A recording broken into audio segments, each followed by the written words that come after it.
चैतन्यं शाश्वतं शांतं व्योमातीतं निरंजनं नादबिंदुकलातीतं तस्मै श्रीगुरुवे नमः. तस्मै श्रीगुरुवे नमः.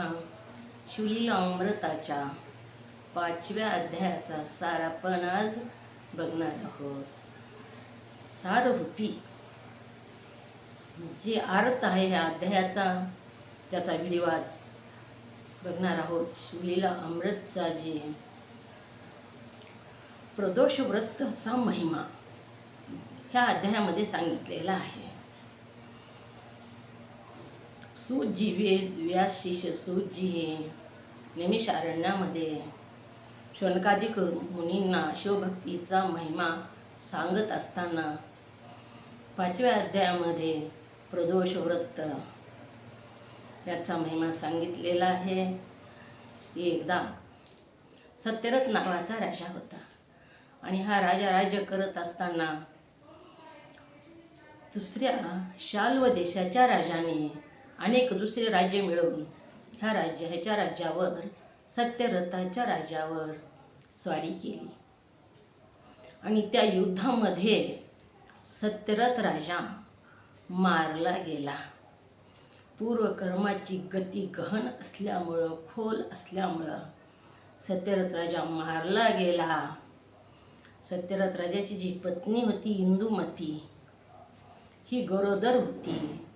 हिचे दिवस भरत आलेले होते. 9 महिने पूर्ण होत आलेले होते. राजा मारला गेल्यामुळं शत्रुसेना शहरात शिरली, राजवाड्यामध्ये शिरली. तेव्हा राजाचा जो परिवार होता तो पळून जाऊ लागला आणि राणी इंदुमती सुद्धा राजवाड्याच्या बाहेर पळून गेली. कोणी शत्रू धरतील, बंदिस्त करतील म्हणून एका अरण्यामध्ये तिनं प्रवेश केला. अरण्यामध्ये चलून चलून दमून गेलेली ही राणी, सुंदर अशी, जिच्या नखावर कधी सूर्यकिरणसुद्धा पडलेलं नाही, अशी ही सुकुमार राजाची राणी अरण्यामध्ये हिंडू लागली. एका वृक्षाखाली दमून बसली. तिथं तिला प्रसूती वेदना होऊ लागल्या. तहान लागली. पाणी आणून द्यायलाही कोणी तिथं नव्हतं आणि एका बाळाला तिने जन्म दिला. खूप तहान लागली म्हणून त्या बाळाला तिथंच ठेवून अशक्तपणा आलेला होता. चलतासुद्धा येत नव्हतं. फरफटत ती पाण्याच्या शोधामध्ये निघाली. जवळच पक्षी किलबिल करत असलेला आवाज आला. तिथे एक सरोवर होतं. त्या सरोवराजवळ ती गेली.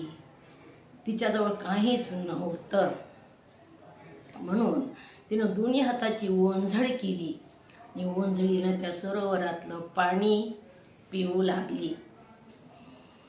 तेव्हा तिथं मधून एक सुसर आली आणि तिनं हिला सरोवरामध्ये ओढून नेलं आणि विधारून भक्षण केलं. ज्या राजपुत्राच्या जन्मामुळं सगळ्या राजवाड्यामध्ये आनंद साजरा केला असता, तोच राजकुमार अरण्यामध्ये अनाथ अवस्थेमध्ये एका झाडाखाली रडत आहे. तो बाळ. त्याच अरण्यामधून एक ब्राह्मण स्त्री जाऊ लागली. तिचं नाव उमा. तिच्याबरोबर तिचा 1 वर्षाचा एक मुलगा होता. त्याचं नाव सुचिव्रत. जात असताना तिला लहान बाळाचा रडण्याचा आवाज आला म्हणून ती त्या आवाजाच्या दिशेनं गेली. तर एका वृक्षाखाली आत्ताच नाळ कापलेला इतका आत्ताच जन्मलेलं बाळ शिशू तिला रडताना दिसलं. तेव्हा ती जवळ गेली, उचलून घेतलं आणि तिला घेऊन जावं असं वाटू लागलं. पुन्हा मनात विचार येऊ लागला, कुण्या जातीचं आहे हे अर्भक काय माहीत आहे. आपण तर ब्राह्मण आहोत, न्यावं का नाही. न्यावं तर कोण्या जातीचं आहे ते माहीत नाही. न न्यावं, इथंच जर सोडावं तर ह्याला वृक्ष व्याघ्र भक्षण करतील. काय करावं. मन द्वैध अवस्थेत पडलेलं होतं. तेव्हा तिथं यती रूपानं हे शिव प्रगट झाले आणि तिला म्हणू लागले, उमा, हा राजपुत्र आहे, हा काही सामान्य नाही आणि तू ह्याला घेऊन जा. भिकाऱ्याला सुवर्णाचा हंडा सापडावा असं झालेलं आहे तुला. ह्या पुत्रामुळं तुझं भाग्य उदयाला येणार आहे. तू ह्याला घेऊन जा. तेव्हा तिनं त्या बाळाला मांडीवर घेतलं. स्तनामध्ये पाना फुटला. त्या बाळाला स्तनपान करवलं आणि ती उमा पुढे जाऊ लागली. त्याचा बराच काळ गेला. एक वेळेस उमा आपल्या दोन्हीही पुत्राला घेऊन, उमेचा जे स्वतःचा पुत्र होता त्याचं नाव सुचिव्रत होतं आणि हा जो राजकुमार सापडलेला होता ह्याचं नाव तिनं धर्मगुप्त असं ठेवलं. यती जेव्हा तिला प्रगट होऊन हा राजकुमार आहे असं सांगितलं तेव्हा यतीनं सांगितलं की उमा हा राजकुमार आहे, सापडलेला मुलगा आहे असं तू कोणालाच सांगू नकोस. तुझेच मुलं आहेत असं सांग आणि तसाच सांभाळसुद्धा कर. तिनं तसाच सांभाळ केला. एका दिवशी मंदिरात गेली. शिव मंदिर होतं. शिवरात्रीचा महिमा सुरू होता. भजन कीर्तन सुरू होतं. ही उमा शिव मंदिरामध्ये गेली आणि तिथं शांडिल्य नावाचे ऋषी यज्ञ होम हवन करत होते. उमेनं दर्शन घेतलं, प्रदक्षिणा केली आणि तिथं ते पूजा बघत बसली. तिथं पूजा बघत बसली असताना ऋषी सहज शिष्यांना म्हणू लागले, कर्माची गती फार घन आहे. हा बघा ना, हा बाळ जो आहे, हा पुत्र, हा राजकुमार आहे आणि कसा भिकाऱ्यासारखा भीक मागत फिरतो. ही कर्माची गती आहे आणि कर्मगतीमुळं ह्याला ही वेळ आलेली आहे. तेव्हा उमेला वाटू लागलं आपण ह्यांना विचारावं हा कुमार कोण आहे ते. तेव्हा उमा हिम्मत करून पुढे गेली. त्या ऋषींचं दर्शन घेतलं आणि दर्शन करून तिनं प्रश्न केला, गुरुदेव तुम्ही त्रिकालज्ञानी आहात आणि हा जो कुमार आहे, तुम्ही आता राजकुमार आहे म्हटलात, त्यामुळं तुम्हाला माहीत आहे हा कुमार कोण आहे ते. ह्याचे आई वडील कोण आहेत का मरण पावली ती मला तुम्ही सांगा. तेव्हा शांडिल्य ऋषी सांगू लागले. शांडिल्य ऋषी म्हणू लागले, हा जो कुमार आहे उमा, हा राजकुमार आहे, सत्यव्रत राजाचा मुलगा आहे.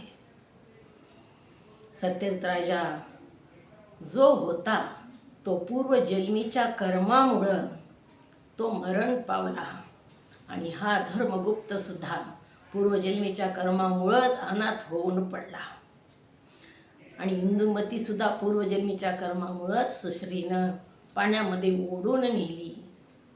असं सांगितलं असताना उमेला पुढे जिज्ञासा वाटू लागली. ह्यांचा वृत्तांत काय असं विचारल्यानंतर शांडिल्य ऋषींनी त्या सत्यव्रत राजाचा वृत्तांत सांगितला. सत्यव्रत नावाचा जो राजा होता तो पूर्वजन्मीसुद्धा राजाच होता आणि ह्याने प्रदोष व्रत करत होता.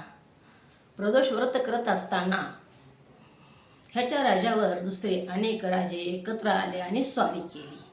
पूर्वजन्मीचा वृत्तांत सांगत आहेत शांडिल्य ऋषी सत्यव्रत राजाचा.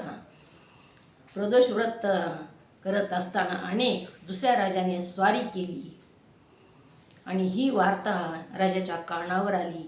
प्रधान सैन्य घेऊन गेलेला होता, परंतु राजाला क्रोध आला आणि क्रोधाच्या भरामध्ये राजाने प्रदोष पूजा पूर्ण न करता आरत्या पूजेतूनच तो उठला आणि लढाईला जायचं म्हणून तयार झाला. तोपर्यंत प्रधानाने त्या राजांना जिंकून धरून आणलेलं होतं. त्या शत्रूचा शिरच्छेद केला ह्याने पूर्वजन्मी आणि प्रदोष पूजा पूर्ण न करताच जेवण केलं. प्रदोष व्रत सोडलं. शिवपूजा करत असताना अर्ध्यामध्ये उठू नये असं म्हणतात. शास्त्र सांगतं शिवपूजा कमी करा जास्त करा, परंतु अर्ध्यामध्ये उठू नये. शिवपूजा करत असताना पूर्ण पूजा करूनच उठावी, अर्धवट पूजा सोडू नये अशी पूजा सोडली ह्या राजानं, आणि म्हणून त्या दोषानं हा अल्पायुषी झाला आणि मरण पावला.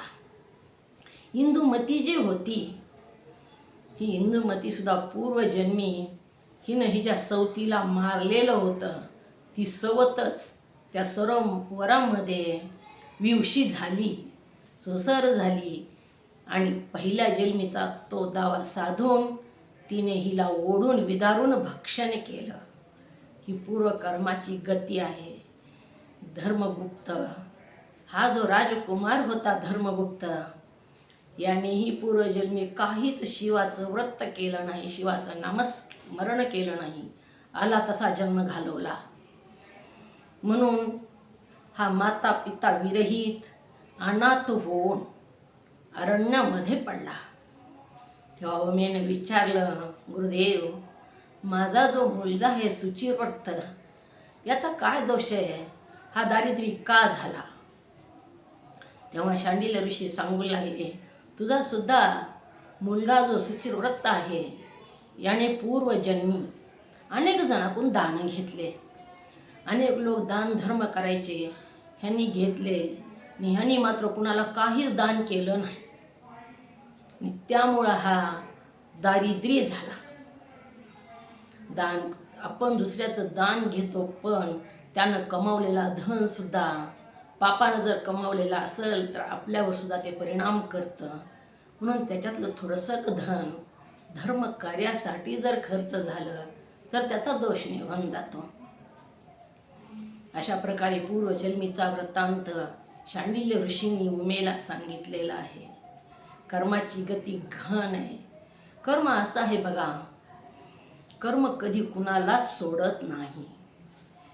कर्म कितीही छोट्यातलं छोटं कर्म असो, कर्म केलं त्या कर्माचं फळ कधी ना कधी प्राप्त होणार. ते कर्म फळ दिल्याशिवाय शांत होत नाही. म्हणूनच हा कर्माचाच ध्येय आहे. जो प्राप्त झाला तो, आणि कर्माच्या बळानंच तो हिंडतो. लाभ हानी नाना योनी जे प्राप्त होतं जीवनामध्ये, ते आपल्याच कर्माचं फल आपल्याला प्राप्त होत असतं. देवावर बोल ठेवू नये, असंच कर्मफळ. आणि ह्या सुचिरव्रत राजाचा पूर्ववृत्तांत शांडिल्य ऋषींनी उमेला सांगितला. आणि सांगितलं, उमा, ह्या पुत्राकडून तू दोघाकडूनही प्रदोष व्रत करून घे. तू सुद्धा प्रदोष व्रत कर. प्रदोष व्रताचं खूप महत्त्व आहे. प्रदोष व्रत जर 6 महिने जर प्रदोष व्रत केलं तर कोणत्याही प्रकारचा असाध्य रोग असेल तर त्यातून मुक्ता होते. डॉक्टर मिळतात त्याच्यावर उपाय करणारे. महादेव डॉक्टराच्या रूपानं आपल्या समोर येतो. प्रदोष व्रत 12 वर्ष म्हणजे एक तप जर केलं तर बंधनातून मुक्ती होते. प्रदोष व्रत 4 महिने जर केलं तर अंतःकरणाची शुद्धी होते. आपल्या अंतःकरणामध्ये संकल्प विकल्प राहत नाहीत, पापवृत्ती येत नाहीत, अंतःकरण निर्मळ होतं गंगाजळासारखं. असं ह्या प्रदोष व्रताचं महत्त्व आहे. या प्रदोष व्रतामुळं अंतःकरणामध्ये भक्ती करण्याची प्रवृत्ती होते. हे अंतःकरण ईश्वराच्या दिशेनं द्रवीभूत होऊन वाहतं आणि आपल्या हातानं भक्ती घडते. असं प्रदोष व्रताचं महत्त्व आहे उमा. आणि तू आणि ही 2 तुझे पुत्र ह्यांच्याकडून प्रदोष व्रत करून घे, आणि तूही प्रदोष व्रत कर. आणि तू इथंच राहा 4 महिने. तेव्हा उमा तिथंच राहिली. प्रदोष व्रत अत्यंत अट्ठासानं करू लागली. आणि एके दिवशी हा सुचिरव्रत नदीवर स्नानाला गेला असताना तिथे एक दरड ढासळली. आणि ती दरड ढासळली, त्याच्यामध्ये काहीतरी चमकू लागलं. म्हणून ह्यानं बघितलं तर तिथं मात्र धनाचा हंडा ह्याला सापडला. ते धर्मगुप्त आणि सुचिरव्रत दोघांनी तो हंडा घरी घेऊन आले आणि मातेला दाखवला. तेव्हा माता म्हणू लागली, आपल्याला प्रदोष व्रताचं फळ मिळू लागलेलं आहे. पुन्हा एके दिवशी धर्मगुप्त आणि सुचिरव्रत अरण्यामध्ये विहाराला गेले. विहार करत असताना तिथं गंधर्व कन्या अंशुमती तीही विहार करायला आलेली होती. अतिशय सुंदर होती, सुकुमार होती, कोमल होती, हरणीसारखे डोळे होते, उंच पुरेशी लाटी, अतिशय सुंदर अशी ती राजकुमारी, ती गंधर्व कन्या त्या अरण्यामध्ये मैत्रिणीसह विहार करू लागली, फुलं तोडू लागली. धर्मगुप्ताचं लक्ष तिच्याकडे गेलं आणि तिच्या शरीरावर त्याची नजर खेळली गेली. तो तिच्याकडे बघू लागला. तेव्हा तिला त्यांचाच भाऊ म्हणू लागला, अरे धर्मा, दुसऱ्या परस्त्रीकडे असं बघू नये. तरीसुद्धा धर्मगुप्तानं त्याचं ऐकलेलं आहे नाही, सुचिरव्रताचं ऐकलं नाही. नाही तो तिच्याकडं बघू लागला. तीही अंशुमती होती, तिनंही धर्मगुप्ताकडं पाहिलं, तीही आकर्षित झाली. तेव्हा अंशुमतीनं आपल्या मैत्रिणी जी होत्या ती तिकडचे दूरचे फुलं तोडून आणा तुम्ही म्हणून दूर पाठवल्या आणि एक आसन टाकलं झाडाखाली आणि धर्मगुप्ता जवळ गेली. सुचिरव्रतसुद्धा दूर गेलेला होता आणि धर्मगुप्ताला म्हणू लागली, तुमच्यावर मी भाळले आहे, तुमच्या रूपावर, तुमच्या गुणावर तुम्ही कोण आहात? तेव्हा धर्मगुप्तानं सांगितलं, मी सत्यरथ राजाचा मुलगा आहे.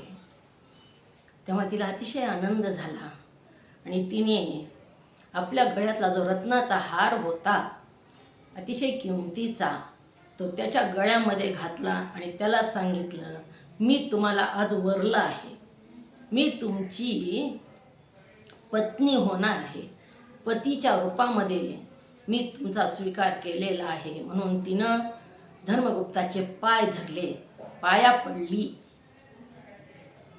तेव्हा धर्मगुप्त म्हणू लागला, तुझे वडील माझ्याशी लग्न करायला तयार होतील का?